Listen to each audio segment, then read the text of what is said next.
61 para a nossa meditação. Um certo dia eu ouvi alguém dizer, no dito dele ele falava que o ferro era forte. Aí veio o fogo e dissipou o ferro, falaram não, forte agora é o fogo. Aí veio a água, apagou o fogo e falaram não, forte agora é a água. Veio o sol e secou a água. Quando o sol secou a água, falaram não, forte agora é o sol. Aí veio a nuvem cobriu o sol e falaram forte é a lua. Aí veio o vento do sul, do leste, do norte, do oeste e soprou e falou não, forte agora é o vento que soprou as nuvens. Um alto monte petrificado, sem brecha, o vento não conseguiu penetrar. Aí gritaram não, forte é o monte. Aí veio o homem intelectual que tem a imagem e semelhança de Deus e derribou o monte que parou o vento que soprou as nuvens, a nuvem que cobriu o sol que secou a água que apagou o fogo que dissipou o ferro. E bradou e falou, não, eu sou forte. Quando ele bradou e disse que era forte, aí veio a morte pega preto, branco, a morte pega quem estudou, quem não estudou, pega rei, e pega quem não é rei, e pega imperador. E pegou este homem e disse, eu sou forte. Aí imagine comigo agora, parafraseando, se alguém falasse morte, já que tu pega homens grandes, já que tu pega imperadores, já que tu conseguiu pegar reis, tu conseguiu segurar um homem chamado Jesus de Nazaré.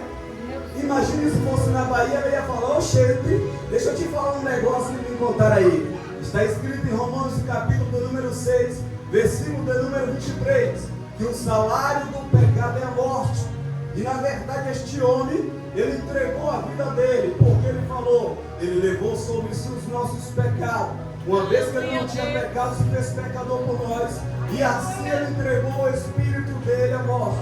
Então a morte conseguiu segurar ele no primeiro dia, o segundo dia, mas deixa a morte novamente repetir e falar a segunda parte do versículo, quem sabe. Mas está escrito que o dom gratuito de Deus é a vida eterna em Cristo Jesus. Veio o resplendor de luz, eu não consegui segurar ele no terceiro dia. Como eu, a morte, conseguiria segurar aquele que é o dono da vida, aquele que é o autor da vida, aquele que tem vida em abundância, aquele que quem tomar da água que ele tem, entrará em si e irá jorrar água para a vida, aquele que nos conduzirá às fontes da água da vida, aquele que é caminho, verdade e vida. Mas deixa eu te falar, e quem sabe a morte ainda falasse mais. E eu ouvi dizer que está escrito na primeira carta aos Coríntios, capítulo de número 15, e o verso de número 51 a seguir. Eis que vos digo no mistério, na verdade nem todos dormiremos, mas um momento, num abrir e fechar de olhos, ante a última trombeta, os mortos ressuscitarão primeiro com o corpo transformado, e nós que estivermos vivos seremos transformados. Paulo faz menção na primeira carta aos Tessalonicenses, capítulo de número 4, verso 17. Na verdade, semelhante, o mesmo Deus, após vir com trombeta de Deus, alarido e voz de arcanjo, os mortos ressuscitarão primeiro com o corpo transformado, e nós seremos transformados juntamente com ele nas nuvens, para encontrar com o Senhor nos ares. Parece que eu estou vendo um povo aqui nesta noite que, semelhante a Jesus, a qualquer momento vai vencer a morte. Já que o problema do homem é a morte, diz a Bíblia Sagrada que um homem chamado Jairo, após sua filha falecer, ele teve um encontro com Jesus.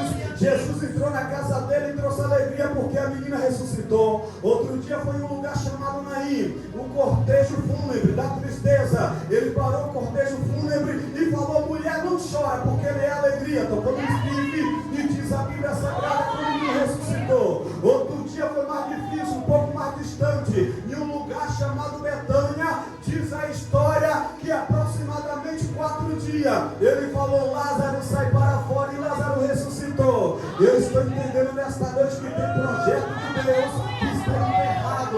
Alguém falou que já morreu, mas Deus pode ressuscitar. O outro dia foi a terra que não suportou quando ele falou está consumado. Diz a Bíblia Sagrada que os sepulcros abriram-se e os mortos adentraram na cidade santa glorificando. E diz ele para João, eu fui morto, mas revivi e tenho a chave da morte, a chave do inferno. O povo que está aqui nesta noite faz parte dessa geração que adora o Senhor para glorificar o nome de Deus.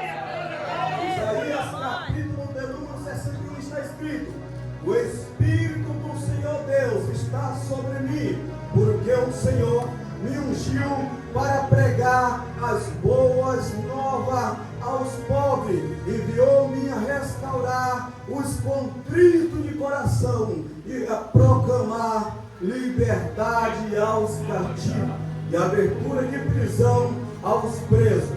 Pode tomar os seus assentos em nome do Senhor Jesus. Meus irmãos, servos de Deus, que a alegria que estava aqui no começo e que está aqui, possa continuar contagiando e usando os irmãos para louvar e engrandecer o nome do Senhor Jesus. Através da leitura que nós fizemos esse texto sagrado, se o Espírito de Deus me ajudar, como tem nos ajudado e o tempo permitir, eu quero falar algumas características daquele que é chamado, daquele que é ungido, daquele que é vocacionado para fazer a obra do Senhor. Deixa eu voltar um pouco atrás para nós entender a palavra do Senhor Jesus. A Bíblia Sagrada nos ensina, através dos seus ensinamentos, que o projeto de Deus, quando Ele chama Abraão, transforma em Abraão, quando Ele chama Moisés, quando Ele chama Isaac, quando Ele chama Jacó, que após se converter, é transformado em Israel, príncipe de Deus, após ter um encontro com o Senhor no Vale de Jaboque. Tem gente que até ouviu o chamado de Deus, fez promessa ao nosso Deus, mas é necessário ter um encontro com o Senhor no Vale de Jaboque, porque quando Deus toca, fica a marca, e uma vez que Ele não nega o seu nome, Deus pode transformar o nome. Tem gente nesta noite que está entendendo, vai ter um encontro com Deus e não vai mentir para Deus. A Bíblia diz que quando ele chega em Siquém, a Bíblia diz que após acontecer algo com sua filha e o seu filho cometer algo triste, a Bíblia diz que é necessário eles sair de Siquém. Quando eles vão entrar em um lugar chamado Betel, que é casa de Deus, Deus falou: Jacó, agora é hora de mudança de vida. O que tu tens, Jacó? Ah, Senhor, só o Senhor consegue ver. Deus vai olhar para os familiares ou a família dele, e diz a Bíblia Sagrada que Deus vai mandar ele tirar tudo aquilo que impede. Uma vez que o nome do homem é mudado, o homem não quer mais os costumes antigos. E aí a Bíblia diz que Jacó tira tudo aquilo que impedia, não só da vida dele, mas da vida dos seus familiares, porque ele tinha autoridade. Aí sim, ele entrou em Betel, casa de Deus, e ali fez um altar para adorar ao Senhor. Eu estou entendendo nesta noite que através do Espírito Santo de Deus, nós vamos tirar algo necessário do nosso corpo para apresentar um culto racional, vivo ao Senhor. Agora, no período antigo, no tempo antigo, necessitaria de altar de pedras, mas hoje o altar é a minha vida, é a tua vida. Se nós estivermos ou estiver adorando a Deus no Espírito, alma e corpo, santidade na alma, santidade no corpo, santidade no Espírito, Ele pode receber a nossa adoração como um cheiro suave. Quem nessa noite está disposto a mudar e ter o nome transformado para continuar com o projeto e o propósito? Os patriarcas não conseguiram cumprir a missão. A Bíblia diz que os profetas não conseguiram cumprir a missão.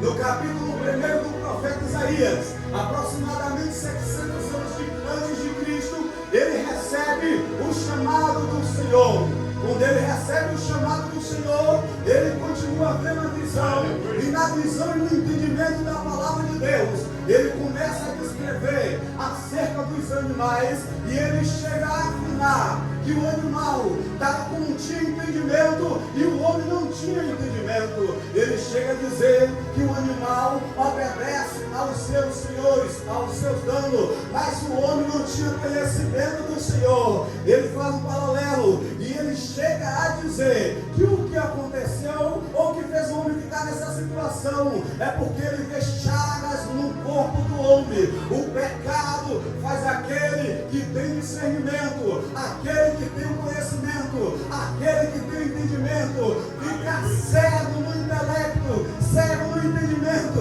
e cego no coração. Mas ele apresenta algo que é de suma importância: vermelho, forte, como o sangue de Jesus e um fio que estava no livramento, no muro da casa de Rabi. Que teu encontro com esse vermelho forte nessa noite, que é o sangue de Jesus, pode ter a vida transformada. É o sangue de Jesus que purifica, é o sangue de Jesus que sara, é o sangue de Jesus que cura, é o sangue de Jesus que limpa, é o sangue de Jesus que lava, é o sangue de Jesus que através da nova aliança santificou o caminho do átrio, santificou o lugar santo, e agora nós temos liberdade nesta noite para entrar nos santos dos santos, para bendizer ao nome do Senhor. No capítulo 6, Deus agora vai expandir a visão dele. No ano que morreu o rei Uzias, eu vi o Senhor assentado em um alto e sublime trono. Ou seja, no dia que o rei perdeu o seu trono, o trono que era grande, o trono que era sublime, Deus falou: eu vou mostrar o rei